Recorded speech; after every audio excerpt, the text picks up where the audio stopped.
नीलावंती ग्रंथ की कहानी महाराष्ट्र और दक्षिणी क्षेत्रों की एक लोक कथा है। ये एक ऐसी किताब थी जिसके बारे में ये मान्यता है कि इसे खुद एक यक्षिणी ने लिखा था, लेकिन किसी कारणवश उस किताब को यक्षिणी ने ये श्राप दिया कि जो भी इस किताब को बुरी नीयत से पढ़ेगा वो मर जाएगा, और जिसने भी इसे अधूरा पढ़कर छोड़ा वो अपना मानसिक संतुलन खो बैठेगा। ये एक ऐसा ग्रंथ था जिसके अध्ययन से हम पशु पक्षियों से बात कर सकते थे या किसी गड़े हुए खजाने का पता लगा सकते थे। आइए जानते हैं इस नीलावंती ग्रंथ का रहस्य। ये कहानी है एक 5 वर्ष की लड़की की जो बचपन से ही अपनी उम्र के बच्चों से कुछ अलग सी थी। 5 साल की होने के बाद से ही ये बच्ची अपने आसपास के जीव जंतुओं की भाषा समझने लगी थी। उसके आसपास मौजूद सांप, बिच्छू, नेवले उसे इन जगहों पर मौजूद गड़े खजानों के बारे में बताते थे जो किसी इंसान की नजरों से बहुत दूर थे। लेकिन वो बच्ची कभी भी धन संपत्ति के लालच में उन खजानों की खोज में नहीं जाती थी। इस बच्ची का नाम था नीलावंती। जैसे जैसे नीलावंती बड़ी होने लगी उसके साथ होने वाली विचित्र घटनाएं और भी बढ़ने लगी। अब उसे हर रात डरावने सपने आते थे जिनमें अलग अलग तरह के भूत प्रेत और आत्माएं उससे बातें किया करती थी। वह उसे आने वाले भविष्य की जानकारियां दिया करते थे। जब नीलावंती थोड़ी और बड़ी हुई तो उसे वह भूत प्रेत और आत्माएं सपने में ना आकर प्रत्यक्ष रूप से दिखाई देने लगे। नीलावंती दिन पर भूत प्रेत और आत्माओं से घिरी रहती थी और हर समय उसके कानों में कुछ न कुछ फुसफुसाते रहते थे।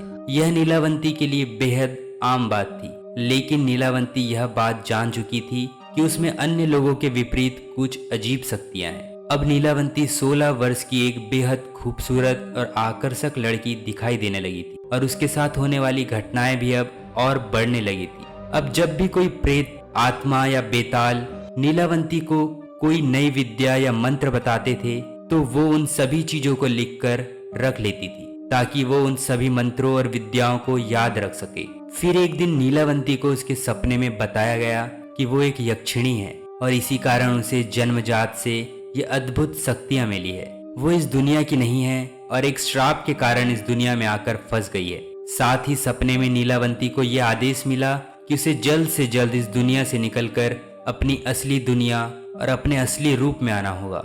इस काम के लिए नीलावंती को वह उपाय भी बताए गए जिनसे वो इस दुनिया से अपनी असली दुनिया में जा सकती थी। उसी सपने में बताया गया कि जहां वह रहती है उस गांव से कई मील दूर एक नदी के किनारे एक बड़ा सा बरगद का पेड़ है। वह बरगद का पेड़ ही नीलावंती के लिए अपनी दुनिया में जाने का रास्ता है। इस सपने के तुरंत बाद ही नीलावंती ने अपनी लंबी यात्रा शुरू कर दी।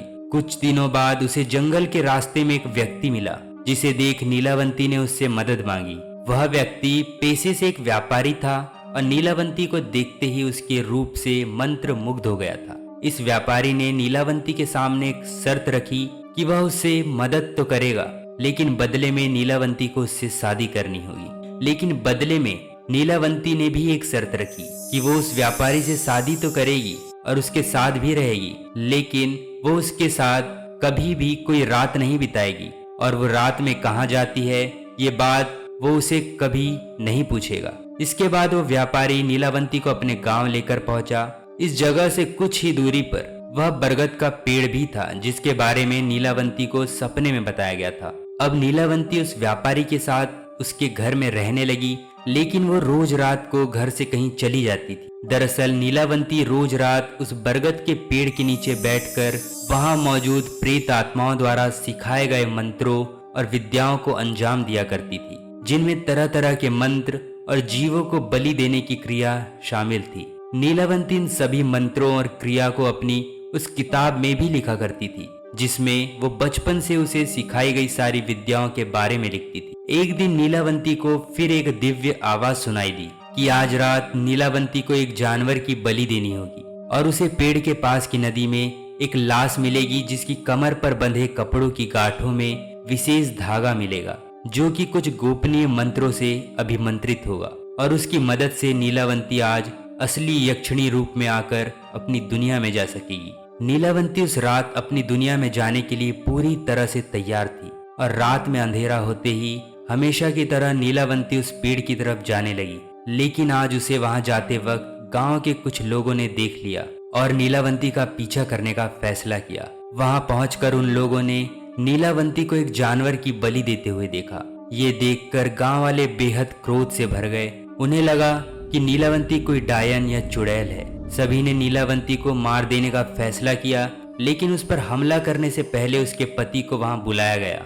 जब गांव वाले उस व्यापारी को लेकर वापस उस स्थान पर पहुंचे तो देखा कि नीलावंती नदी के पानी में बहकर आई लाश की कमर पर बंधी गांठों को अपने मुंह से खोलने की कोशिश कर रही है। लेकिन दूर से देखने पर गांव वालों को लगा कि नीलावंती उस लाश को खा रही है। उनको ये लगा कि नीलावंती एक नर भक्षिणी है। ये देख गांव के लोगों ने नीलावंती पर हमला कर दिया, लेकिन तभी उन्होंने जो देखा वो देखकर वहां मौजूद हर किसी की आंखें फटी की फटी रह गई, क्योंकि नीलावंती तक पहुंचने से पहले उसका पति नीलावंती के सामने जाकर खड़ा हो गया और अब वो एक विशालकाय पिशाच में बदल चुका था। वो अपने बड़े बड़े नाखूनों से गांव वालों को एक के बाद एक चीरने लगा। गांव वाले ये देखकर हैरान थे कि जिस व्यापारी को वो बरसों से इंसान समझ रहे थे वह वास्तव में नीलावंती से भी भयानक पिशाच था। वो पिशाच नीलावंती को वहां से लेकर जंगल की ओर भाग निकला और महफूज जगह पर पहुंचकर उसने नीलावंती को बताया कि वो पहले दिन से ही जानता था कि नीलावंती एक यक्षिणी है और उसके साथ रहने का एकमात्र लक्ष्य ये था कि वो पिशाच नीलावंती की उस किताब को पाना चाहता था जिसमें नीलावंती ने अपने जीवन अरिजीत सारी विद्याओं को लिखा था। पिशाच के मंसूबे जानते ही नीलावंती ने उस पिशाच को मौत के घाट उतार दिया, लेकिन कुछ ही क्षण में पिशाच फिर से जीवित हो उठा। नीलावंती समझ गई थी कि इस पिशाच को हराना उसके बस की बात नहीं। तब उसने अपनी उस किताब को श्राप दिया कि जो कोई भी इस किताब को बुरी नजर से पढ़ेगा तो उसकी मृत्यु तय है, और यदि कोई उसे अधूरा अध्ययन करके किसी को नुकसान पहुंचाने की कोशिश करेगा तो वह पागल हो जाएगा। इस श्राप के बाद नीलावंती अपनी उस किताब के साथ वहां से गायब हो गई, लेकिन एक बात तो तय थी कि इसके बाद नीलावंती फिर कभी अपनी दुनिया में वापस नहीं जा सकती, क्योंकि इसके पास जाने का वो केवल एक ही मौका था जिसके लिए उसने एक लंबे समय से प्रतीक्षा की थी। पर नीलावंती उसके बाद कहाँ गई और वो किताब आखिरी बार किसको मिली ये किसी को नहीं पता, लेकिन ये माना जाता है कि इस किताब को अंत में एक ग्रंथ का रूप दे दिया गया था और साथ ही उस ग्रंथ को कई भागों में विभाजित कर दिया गया था। तो बस यहीं तक था आज का वीडियो। मिलते हैं एक और नए वीडियो के साथ, तब तक के लिए बी सेफ। जय हिंद, धन्यवाद।